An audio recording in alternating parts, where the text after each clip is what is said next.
Good morning, everyone, and welcome to this month's episode of Action Items.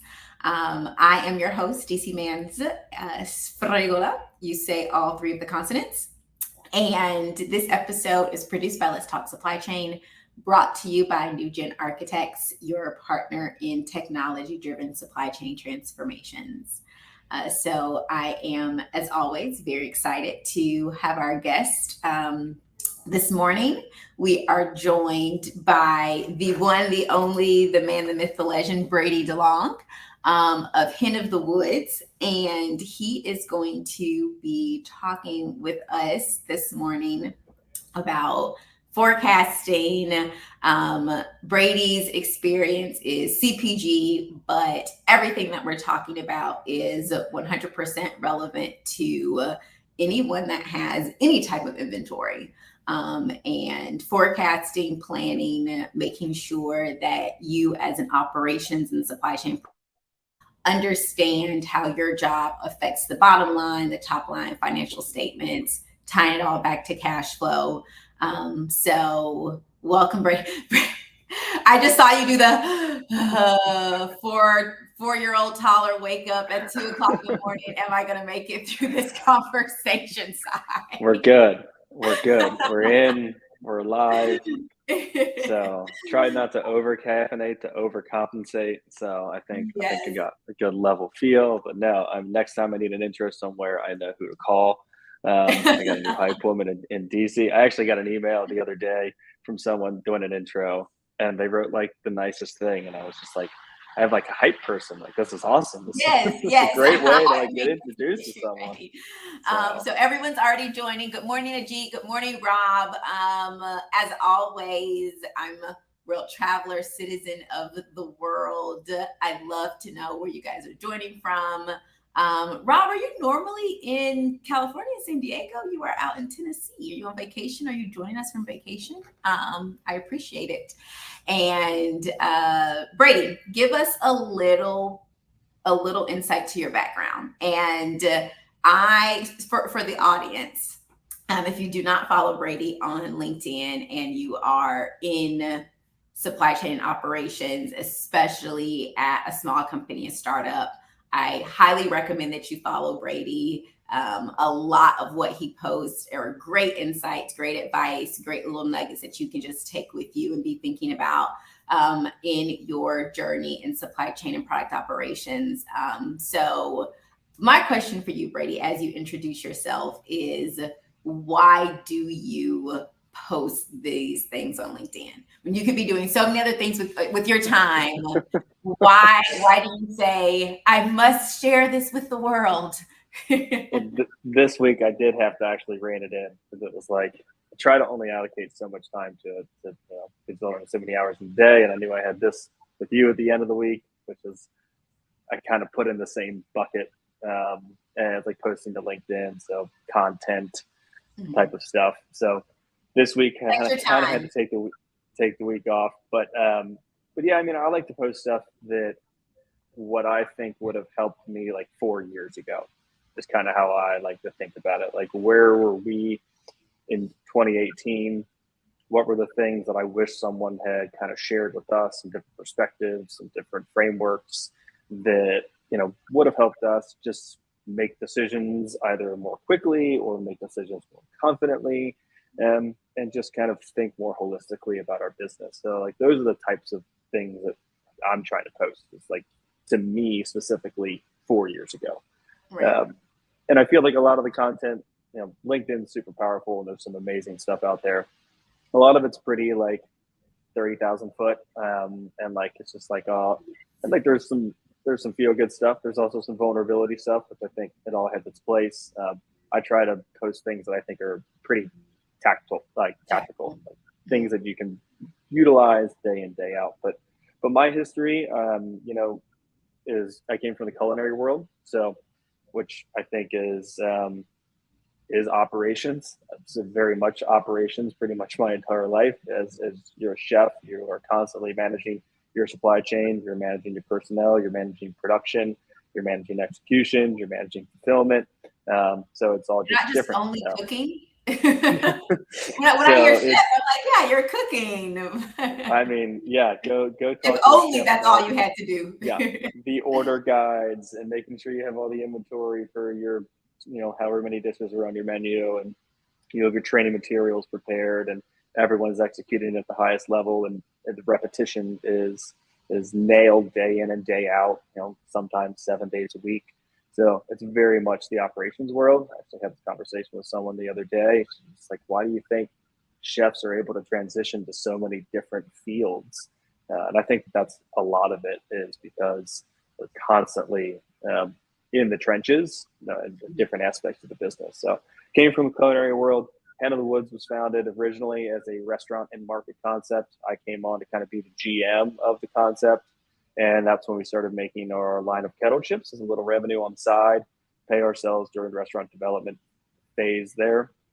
And they were really good, obviously. We were chefs, so we had a different perspective on what we thought chips could be and should be. And we started, just with a couple of local bars and restaurants, and then first little market here, a little natural organic market here in Cincinnati. And the feedback was just great. And we've got obviously a couple of Whole Foods in town. So then we took them into our Whole Foods store. At this point in time, we're still hand seasoning everything, tossing everything in mixing bowls, hand packing, writing hand labels, the whole process. So got into some Whole Foods, and as they say, the rest is history. There's this So history.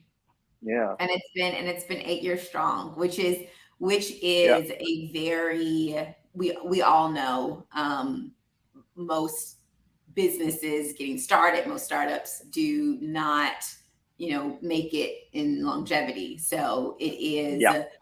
commendable that you guys, especially during what we all know, crazy pandemic time. What are we going to do? How are we going to pivot? So one thing that, and we were kind of talking about it before we went live, and before we get into the conversation, if you also mentioned vulnerabilities, if you don't mind, before we get into the I am the expert, listen to me, I know all conversation, what challenges are you dealing with right now? It's um, not these conversations, these pieces of advice, the action items for today do not come from a place of like, everything is going perfect in our world, listen to me. It comes from a place of lessons learned and things that we're dealing with right now. So, what are some of the challenges that you're facing on the supply chain operations side right now? Mainly just finished goods, having the finished goods inventory that we need to support our growth. We're growing every month, and which is always the goal, obviously. And we're growing in a handful of different channels, which makes it even more challenging to maintain inventory in the right warehouses, in the right facilities, in the right case packs. So that has been kind of hectic for us this summer, especially in our space. We're a co-manufactured brand, and in the salty snacks world, especially kettle chips, it has been a very challenging year to find line time. Some of the largest plants in our category have gone offline due to natural disasters in the last 14 months. So the industry is still kind of trying to pick up the slack, build new production facilities, add more kettles where they're needed, shift production from different warehouses to different facilities to some that maybe have some capacity left. So that has been, I would say, the biggest challenge on our side. Our raw materials, we have great partners, and we've done a pretty good job at maintaining those. We have to change some materials and our structures for like our packaging, but we have great relationships on those sides. So those were a little seamless. Maybe projects took a couple weeks longer than we would like, but still able to execute. So, but yeah, I would say finished goods inventory is the biggest hurdle that we kind of have right now. Okay, which is great to just kind of let everyone know and be thinking about it. We're talking about forecasting. We're going to be talking about how do you try to use your crystal ball and see into the future to support that growth, et cetera. But always remember there's only so much you can do. And it makes me think about, I remember in the beginning of the pandemic when I was reading articles about how some, senior executives were asking demand planners, why didn't you see this coming? And I was like, why didn't anyone see a global pandemic coming that was going to shut down? I don't know. Those macroeconomic, factor indicators. I guess if I were a good demand planner, I would have known that. But there are some things you can't control, natural disasters, and there's a lot of talk, especially this summer with heat waves and things like that, about sustainability and how climate change and those types of conversations need to be had because it directly affects the supply chain and it directly affects our ability to move goods, to produce, to support life. Supply chain support life, and you hear these or you read. I follow, as you can imagine, lots of people in the supply chain space on LinkedIn, and I see the supply chains will save the world, supply chains run the world, et cetera, et cetera. And it's not a lofty, like out of this world idea. If you have to make food, but you can't make food or store food or send food because of natural disasters that are caused by climate change, what I mean? Like it is what it is. Okay, so let's get into, and I actually, so as I was thinking about and going through my anxiety this morning, as we talked about, not having slept, as I was thinking this morning and getting ready, I was thinking, is this going to be the first time? Because I know where our conversation can go. Is this going to be the first time that I either go over time, have to wrap things up quickly, don't get through everything, like, because I have to make sure that I keep us on track. So I've got the action items pulled up here. Before we get into them, though, just so that we're all on the same page, we're calling this forecasting. You're naming it forecasting. We didn't say demand planning, supply planning. In your mind, what is the difference, if there is a difference, or if it's just, terminology? And then what does it mean to forecast and plan in your mind? And you mentioned, the article about like the mental kind of space of forecasting. So why don't you talk to the audience a little bit about that? Yeah, and forecasting definitely can mean a lot of things. And I actually meant to I did have that on my mental checklist of I should probably define what this means to me and what this means to Hen of the Woods. For us, forecasting is in a sense kind of demand planning, and for us, it ties to so many different aspects of our business. So when we do forecasting, we're not just forecasting, we're going to do X amount of revenue next month. We do forecasting at a SKU and channel and or retailer level. So we say we're going to sell 500 cases of salt to this retailer this month. And so that's how we are doing our forecasting. We rely on that forecasting for accuracy. I try to keep it super accurate up to about a quarter per quarter. I do it for the whole year, but when you're a small CPG brand, it does not matter what's going to happen in 10 months. You can try your best. Or a brand. Yeah. And it's just what I'm talking about is not forecasting and financial modeling for something that you're going to take to an investor or that you're going to say, this is my 3, 5, 10 year. I'm talking about, what are we going to make? What is it going to cost? Who is going to buy it? What are the promotions that go along with it? Are we going to need more raw materials to support it? And do we have the cash flow to support all of those things that I just said? So for us, it's connecting all of those dots day in, day out. So we're a small team. We have to connect all of those dots. We're also bootstrapped. So, we are operating on cash flow. So having good forecasting, connecting it to all those other layers, and making sure that we're going to pay our bills and be as profitable as we can. I have a question related to that, because you mentioned that you guys were in a couple of different sales channels. and you have to think about like the case pack and how that might be different for different sales channels. And I think that sometimes people underestimate the complexity that is planning those different sales channels and forecasting for those different sales channels, especially down to the SKU level, et cetera, as would be, a general best practice. So what's some advice that you have about doing that well? Or even when to transition into another sales channel? Because some people are like, yeah, I'm going to do D2C. And I talked to someone maybe about 3 weeks ago, and they're in retail, but they're regional retail. They haven't really figured out the distribution model yet.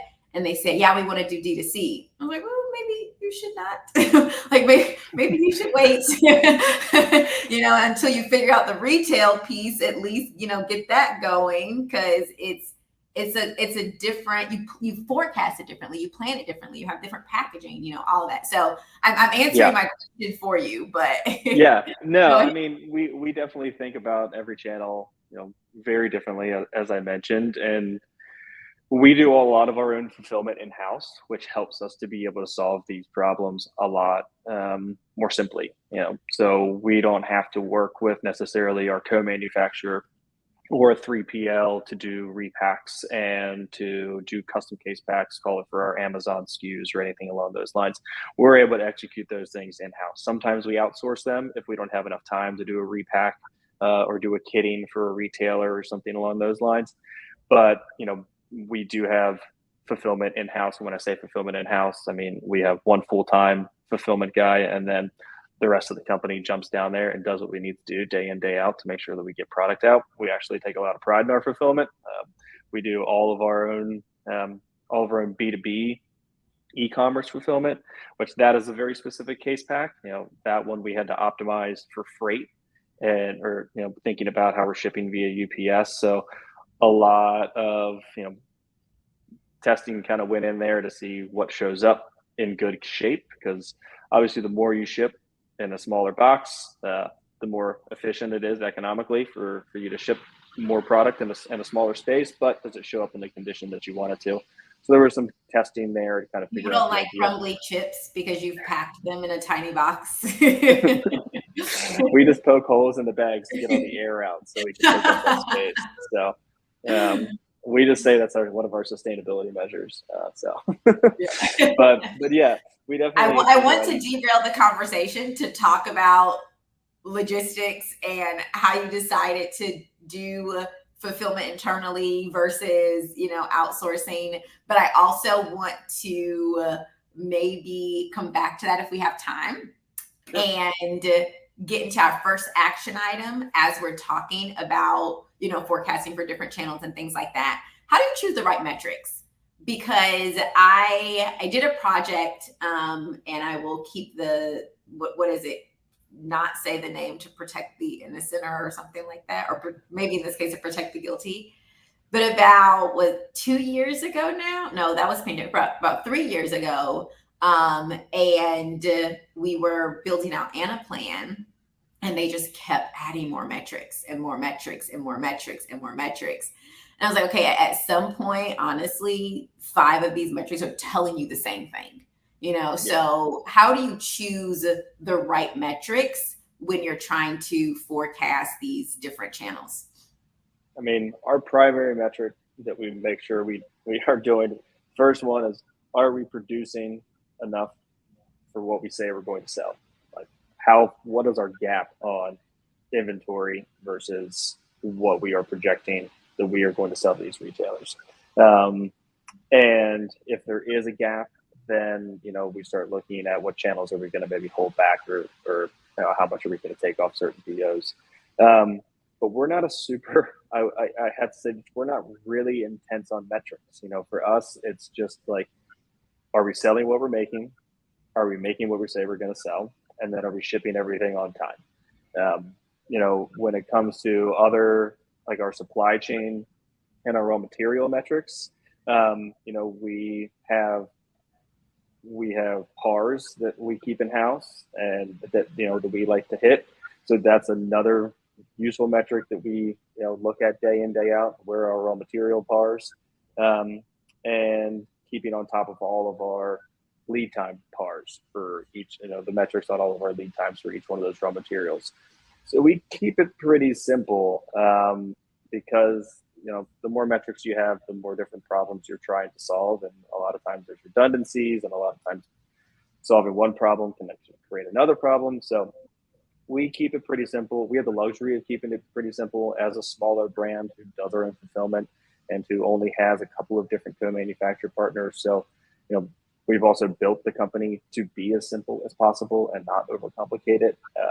So, yeah, metrics are not something that we obsess over too often. But it sounds like it's the metrics that matter to the cash flow. And yes. to about, like, are we selling? Are we making the revenue? Are we producing? What's the cost of goods sold? What is potentially missed sales?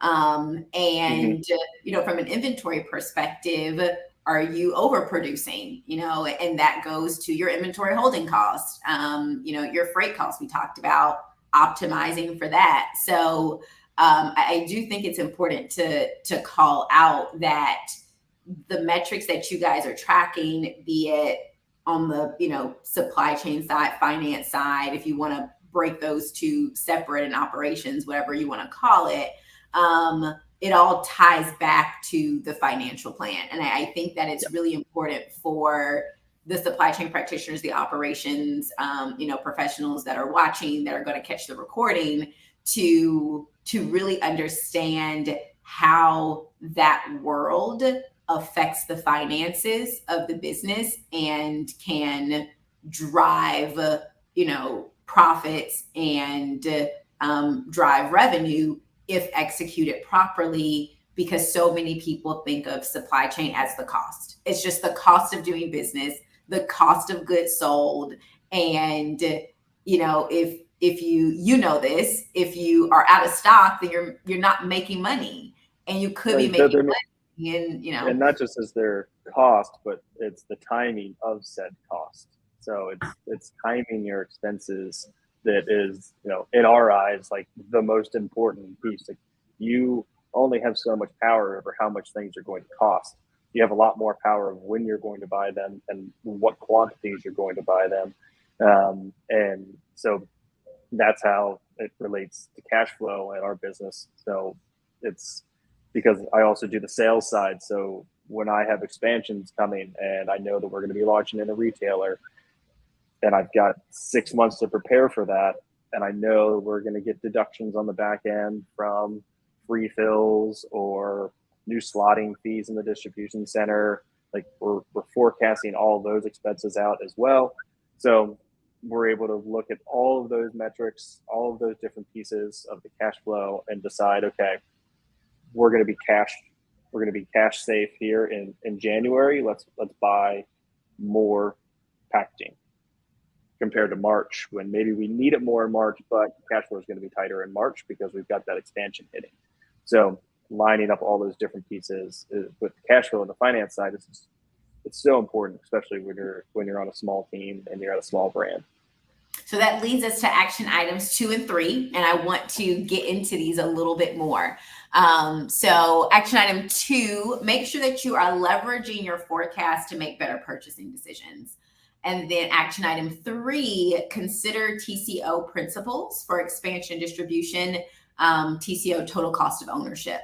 So going back to unpack a little bit of what you mentioned, Brady, of how you guys use your forecast to be able to say, okay, in 6 months, this is going to happen, or we don't see the future, but we're expecting this to happen, So when you're thinking about purchasing decisions, and then when you're thinking about expansion distribution, what does that look like for, how you're using your forecast to make those strategic decisions? And which I think is a very, well, it's sort of strategic, also sort of tactical, because you're purchasing raw materials, you might be purchasing packaging, things like that.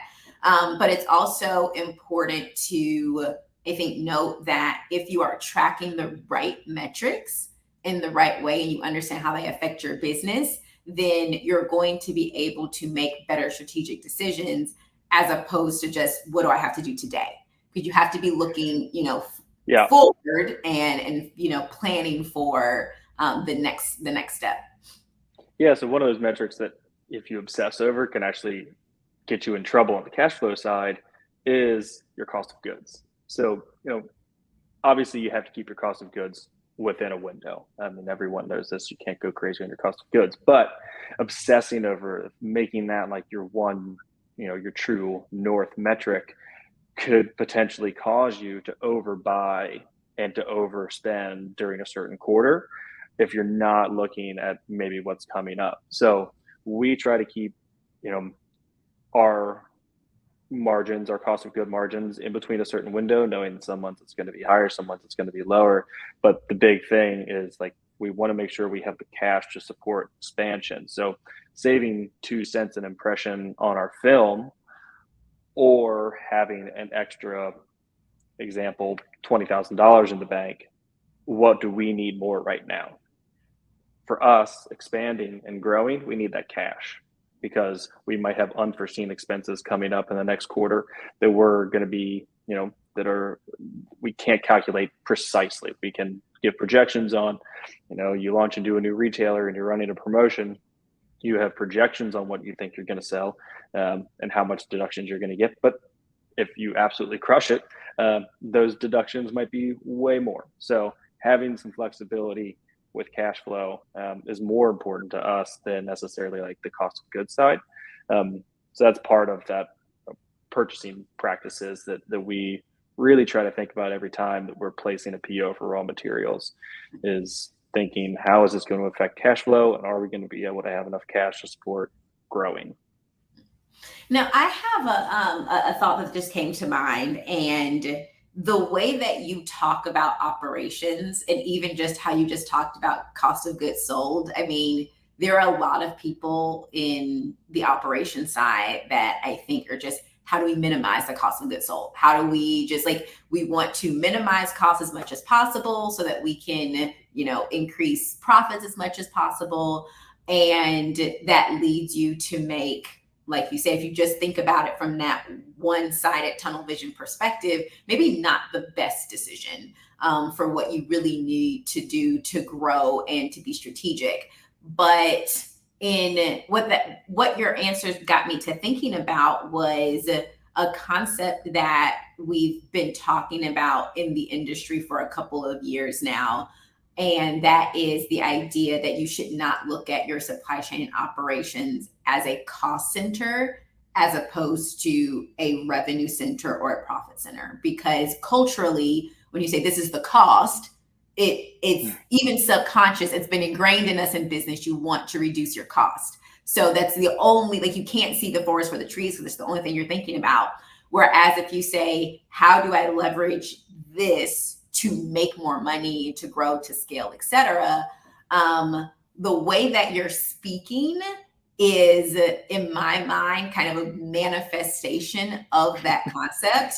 And people ask all the time, if I say it, on certain webinars or things like that, one of the questions is always, what does that look like? You know what I mean? You're saying that it shouldn't be only a cost center, but how do we transition, or how do we start a foundation to where we don't just think of it as cost? So was it just natural for you guys to sit down and say, yes, we are going to save money on costs, but we need this cash?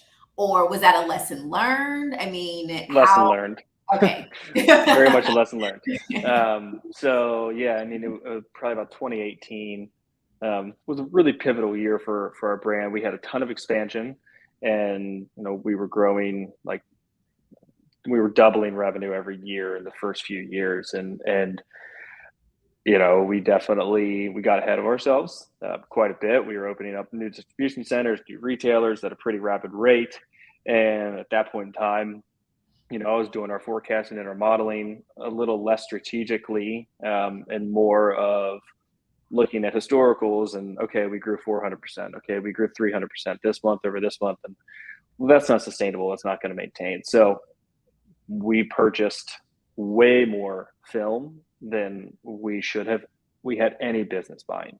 And I mean, it became a major cash flow issue for us. And we had to start saying no to all expansion and to a lot of new opportunities, um, because we knew we didn't have the cash to support it because we had so much money tied up in raw materials. Our cost of goods were the best that they've ever been, Mhm. but it still slowed us Which down is a great lot. if you're tracking metrics. If that's what I'm saying, like if that's the only Our cost metric of that goods you're is so tracking, low. We don't have you money to do know, anything else. you're gonna sleep great tonight if that's all you care about, and you're getting it there.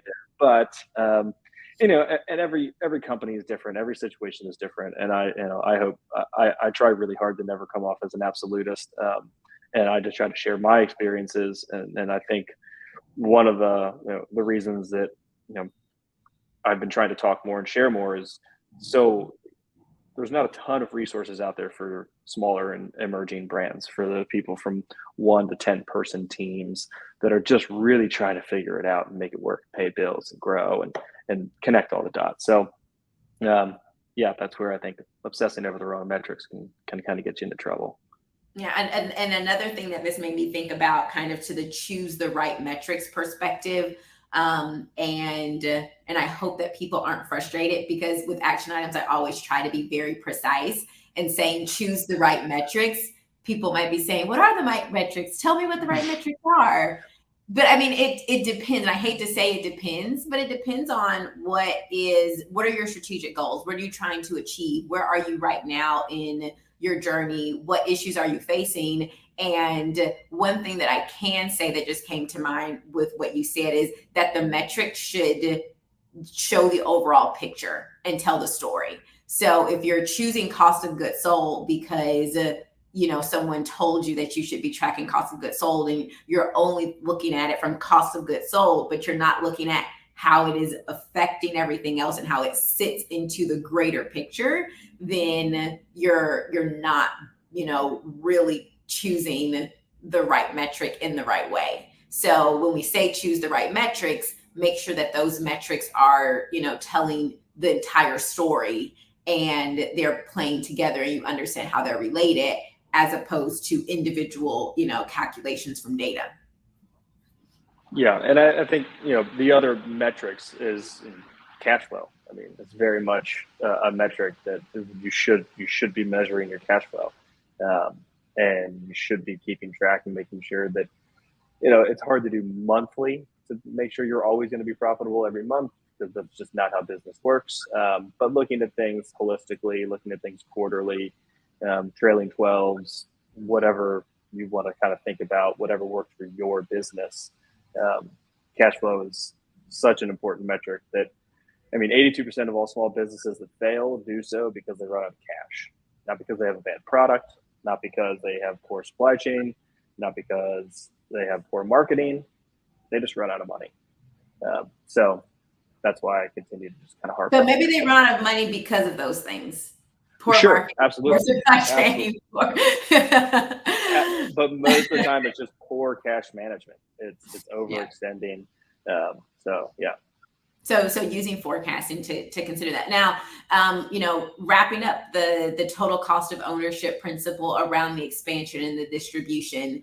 You talked about some lessons learned, but just so that we say it explicitly, what are some of the variables to consider when you're thinking about expansion and distribution? And I think that we kind of talked about, it's not just the sales team, but where are they? It's not just the distribution. So maybe they're going to give you a really good rate, but if your customers are all southeast and this distribution center is in California, then you're going to have your freight costs that are through the roof. So what are some different variables that you guys consider when you're thinking about the holistic picture of, does this make sense for a cash flow for expansion distribution?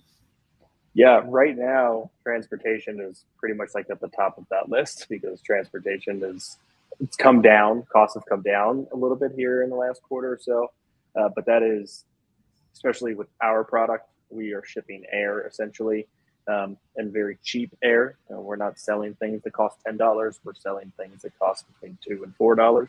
So volume is the name of the game for us. And as an emerging brand, it's hard to hit those volume metrics and get people to buy volume when you're new to that market.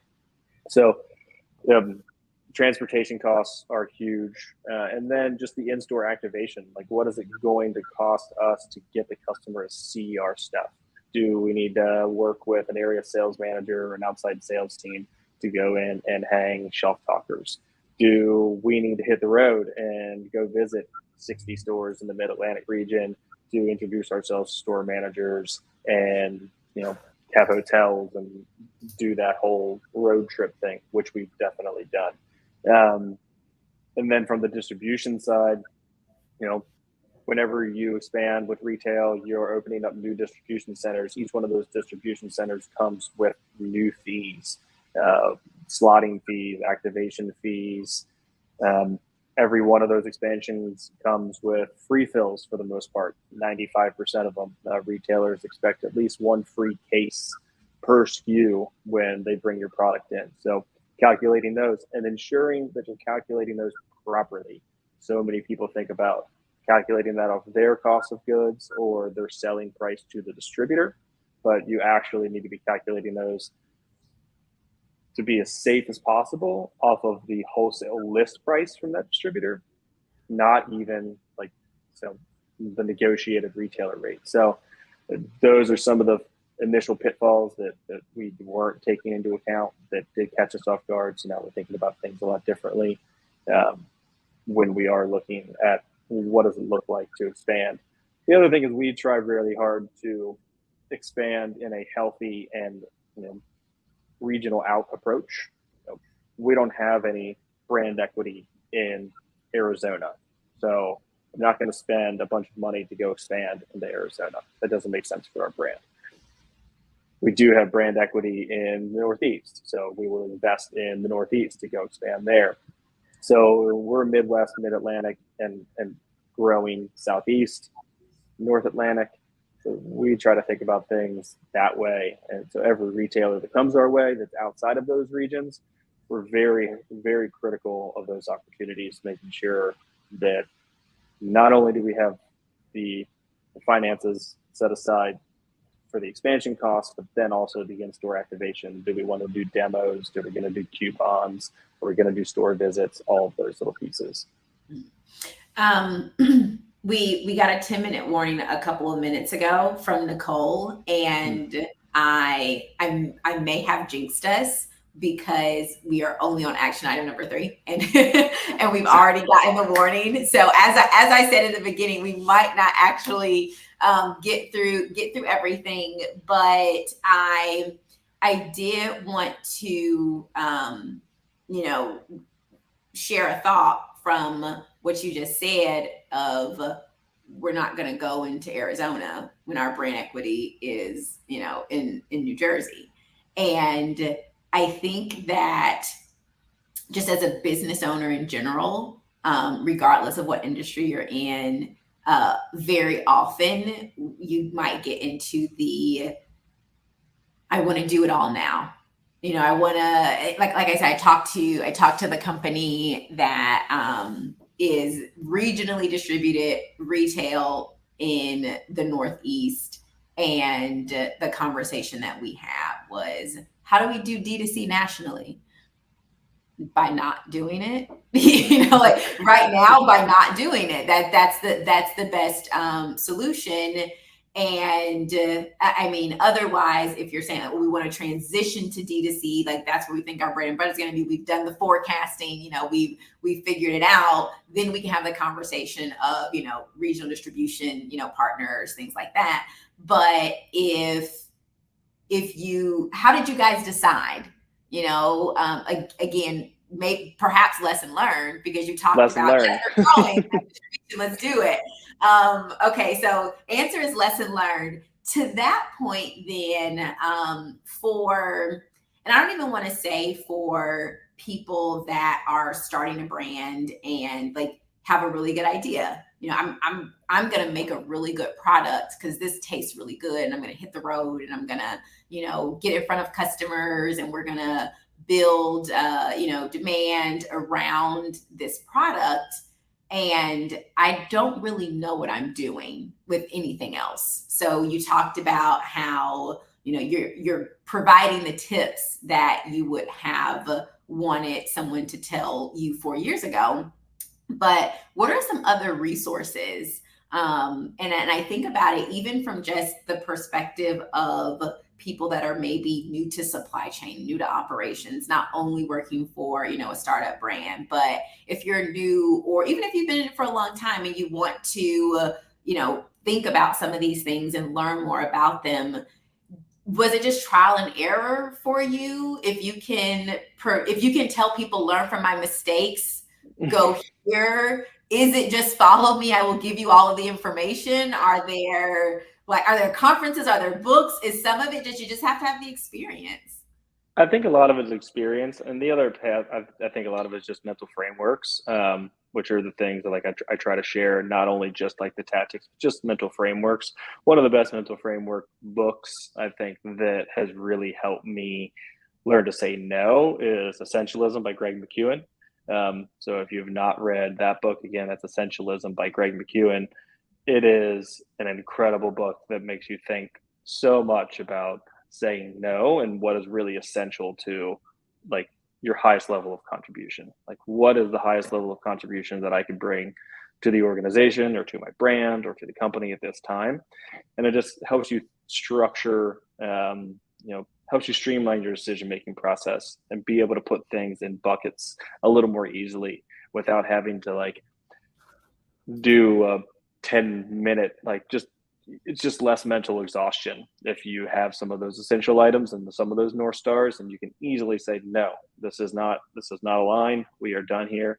We're not going to talk to Arizona retailer because it doesn't work. So that's a great book that I really enjoyed that kind of touches on that.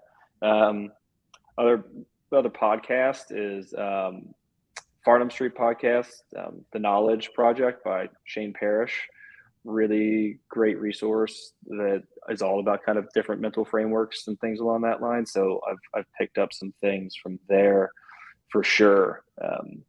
Very just actionable, action items type of takeaways. Yeah. Okay, so we're not going to get to all of the action items. But I did want to flash the very last one.